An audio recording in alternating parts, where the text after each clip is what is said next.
Hello, everyone. My name is Joshua Komolafe. I'm a seasoned AI evangelist and training manager. I have a BSc in I have a BSc in accounting with about 8 years experience as an internal auditor, and I have a MSc in AI for business. My presentation title is Generative AI and Retrieval Augmented Generation, and my subtopic is transforming Ireland's public sector, innovative solutions for better public service. What is generative AI? So generative AI is simply defined as generating a new content based on previous experience, previous training, generating something new based on previous experience or previous training of an AI system. So let's say for a human being example, a human being has gone through a music school, has learned all the intricacies of composing a music, and now cannot compose music based on trends, cannot compose new music, new lyrics different from previous lyrics. So it's simply creating a new content. So it is worthy to know that AI has been, changing the way businesses work, the way organizations work. And a real world example of generative AI is image generation. Let's say an AI system generating new image based on previous trainings that it has received. Also, text generation. I mean, ChatGPT is a buzzword that everyone knows about now. So ChatGPT is able to generate new tests based on previous trainings it has received. Now, what is retrieval augmented generation? Retrieval augmented generation is simply retrieving a document, assessing its content, and using it to augment the generation of new content. Retrieving a particular document, assessing its contents to generate new content. It's like giving generative AI a personalized library of information. And now when it's queried, it provides response from that personalized library. So let's say, for example, an AI system is given a specific knowledge base or database of information about law. So when a user comes to query the AI system about law, it goes to the database of that company that has provided it the database about law rather than going to its own training that it has received in order to provide the content. How does retrieval augmented generation works? So like I said earlier, it is going to a particular document base, retrieving contents from that document and informing its response based on the information it has retrieved. So it is simply a user providing a query. It's going to its retrieval system to retrieve relevant documents that pertains specifically to the query that the user has provided to it. And now using that content it has retrieved from the relevant document to generate a response to the user that has provided a query to it. Generative AI and retrieval augmented generation has numerous benefits for the public sector organization in Ireland. It has the tendency to bring about improved efficiency in how the public sector organization operates. It has the tendency to better citizen services because services that would usually take time for citizens to access. With generative AI and retrieval augmented generation, they are able to seamlessly get relevant information, relevant personalized information, relevant government information that they need per time. Generative AI and retrieval augmented generation also helps to cut savings. So the money that would have been spent in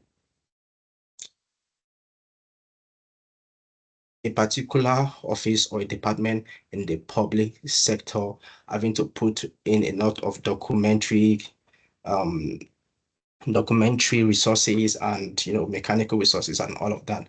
With generative AI, they're able to bypass all of those and cut the cost that would have been wasted on resources, on lightning for overtime and all of that. It also brings about enhanced decision making because it saves time in the time that is needed to brainstorm in making a decision with generative AI and retrieval augmented generation. Quick decision can be made based on the generative AI system going to the retrieval system to get relevant information it needs per time. Possible use cases for generative AI and retrieval augmented generation in the public sector. So number one is citizen information services. So let's say like immigration services whereby citizens' information needs to be accessed per time. Citizens may want to access them or the personnel in the immigration services may want to access. With generative AI and retrieval augmented generation, it is able to go directly to the knowledge base of the immigration services and retrieve factual information about citizens. Another use case is policy analysis.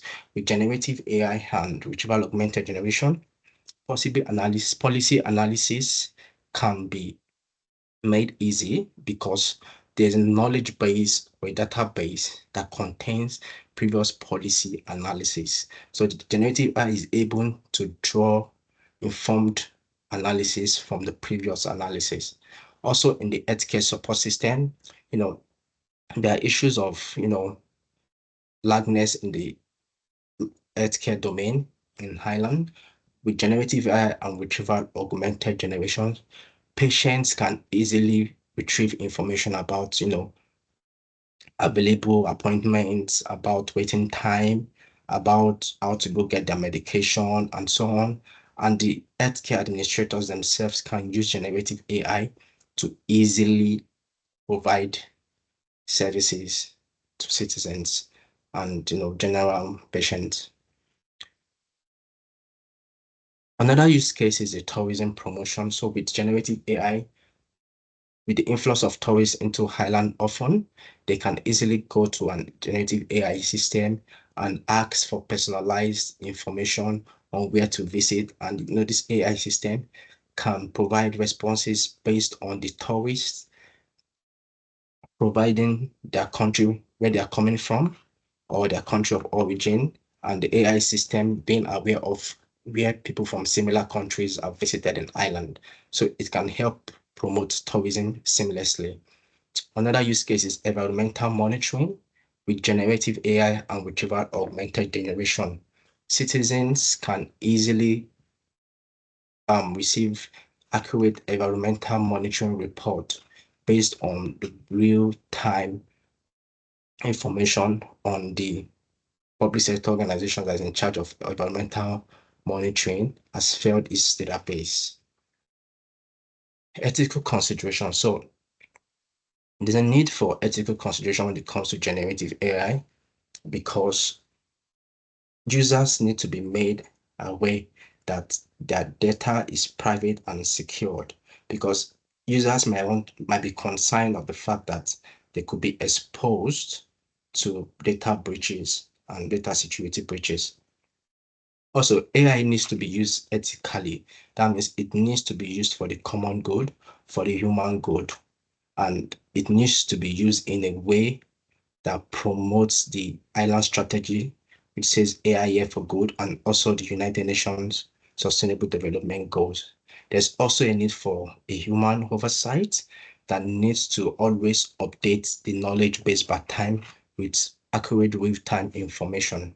There's also a need for continuous updating and maintenance of this new AI system in order to update them to the current large language models and new developments. In conclusion, it is worthy to know that AI has the ability to seamlessly transform the public sector landscape in Highland. A recent study commissioned by Google and conducted by Implement Consulting Group, suggests that the extensive integration of generative AI technologies could significantly enhance Ireland's economic landscape. The research, which forms part of a broader investigation into the economic implications of generative AI across the European Union, projects that Ireland's gross domestic product could experience a substantial increase of up to 45 billion euros within a decade. This figure represents an impressive 8% growth in the nation's GDP. So we can see that AI has the ability to transform Ireland as a whole and not just the public sector. So I was privileged to participate in an hackathon sometime last year in which Mr. Simon Harris was there when he was the Minister for Health. And my team designed a solution for early cancer detection for marginalized communities. So Mr. Simon made it clear that Ireland is passionate about AI and Ireland is vying to be a hub of AI across Europe and the world at large. And with this commitment, with this passion, with this hunger towards AI, it is pertinent that the public sector organizations in Ireland should embrace AI and not just embracing AI, but also looking at the AI risk and change management side of things, because there are people who have the notion that AI is here to take their jobs. So there's a need to manage the workforce in such a way whereby there are no resistances towards AI, and that whatever change that is going to take place in terms of, okay, we are implementing AI, we need to close this department or this unit. Whatever change that needs to occur needs to be well managed and taken care of. And with this, the future is definitely bright for the public sector organization in Ireland. Thank you for your time in listening.